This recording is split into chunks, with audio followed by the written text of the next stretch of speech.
यो नेपालमा के हुन लाग्यो दर्शकबिनहरू? आज एकाबानीको घटना हो। तपाईँले यो मेरो पछाडि दुईटा सानो सानो रुखहरू देखिराख्नु भएको छ। यो दुईटा रुखमा आज दुईजना व्यक्तिहरू चाहिँ पासो लगाएको अवस्था थियो अरे र मृत्यु भएको अवस्था थियो अरे।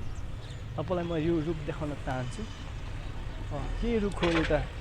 एउटा रुख भनेको यही रुख हो र यसमा यही रुखमा चाहिँ एकजना व्यक्ति झुन्डेर मरेको थियो भने अर्को रुख भनेको चाहिँ एउटा रुख भनेको चाहिँ यही रुख, तल्लो रुख यही रुख हो। यो रुखमा मानिसहरू झुन्डेर दुईजना व्यक्तिहरू मरेको थियो अरे।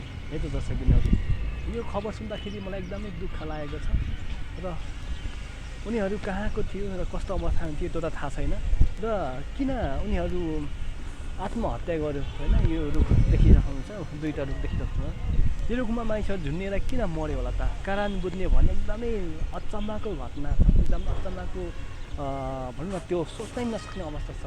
किन मरेको रहेछ भन्नुहुन्छ भने कारण बुझ्ने भने चाहिँ लगभग आजभन्दा लगभग भनौँ न 2 वर्ष भएको थियो अरे टिकटकमा उनीहरू चाहिँ टिकटक जोइन गरेको र टिकटकमा भिडियो अपलोड गर्दै गरेको। तर कुनै हातमा पनि लाइक र कमेन्ट 100% माथि लाइक र कमेन्ट नआएको खण्डमा आज उनीहरू चाहिँ दुईजना व्यक्तिहरू चाहिँ यसरी यही रूपमा झुन्डेर आफ्नो प्राण त्याग गरेको दृश्य मैले देखाइरहेको छु। यो घटना सुन्दाखेरि मलाई नेपालमा अनौठो लाग्यो। टिकटकमा भिडियो अपलोड गरेको तर लाइक कमेन्ट 100 माथि नपुगेको खण्डमा 2 वर्ष अवधि भित्र यसरी आज यिनीहरू चाहिँ यो संसारबाट बिदा भएको छ र मलाई एकदमै दुःख लागेको छ है। एकदमै दुःख लागेको छ, मलाई अचम्म लाग्छ है। यसरी नेपालमा पनि अनेक घटनाहरू घटिरहेको छ है। यो चाहिँ काठमाडौँ, यो चाहिँ माकलबारीको यो एउटा यता तपाईँले यो खोला बागमती खोला देख्नुहुन्छ है।